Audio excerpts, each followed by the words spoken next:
Attends, je te montre. Ça pousse sur la piscette.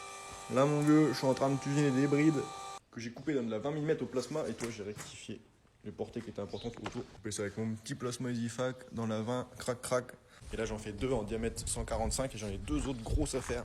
Et avec ça, on va devoir faire des rouleaux. Là, mon gars, c'est pas des rouleaux de PD. Toi, j'ai ça qui va rentrer là-dedans. Toc toc. Et après, j'ai un axe comme ça qui va traverser. Il va falloir tout souder. Toc. Et une fois que j'aurai tout soudé, je pense que sur mon axe là, je vais devoir faire un trou de centre. Enfin, avant de l'avoir soudé, je vais faire un trou de centre. Et après, je vais monter le rouleau dans le tour. Et pour être sûr que ça tourne rond par rapport à l'axe, à mon avis, je vais devoir réusiner tout le tube. Pour être sûr que le tube, il tourne pas. Et ça va être des rouleaux de contrainte qui vont sur les tapis de carrière pour transporter le sable. Les carrières, tu as les grands tapis comme ça, et puis tu as le rouleau qui entraîne avec le moteur au bout. Et là, le tapis, pour être sûr qu'il adhère bien sur le rouleau, et ben ici tu as un rouleau de contrainte. Et le tapis fait comme ça et après il repart, tu vois. Et du coup, c'est ce rouleau-là qu'on va faire. Donc là, j'ai déjà usiné le centre. Je l'ai tenu par l'extérieur sur le brut. Tu vois, ça c'était ma coupe brute au plasma. J'ai usiné le centre.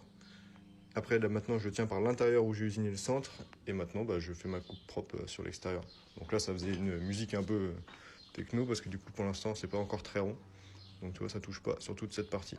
Donc je vais y aller petit à petit jusqu'à attendre d'avoir ma cote. Et ça va bien parce que dites-vous, il y a des gens, c'est vraiment des amours. Il y a une personne qui a vu sur une vidéo YouTube que je galérais avec mes plaquettes qui étaient mortes et qui étaient usées et que je réaffûtais au touret. Et comme j'usine vraiment rarement, ça me faisait chier de racheter des boîtes de plaquettes à 100 balles.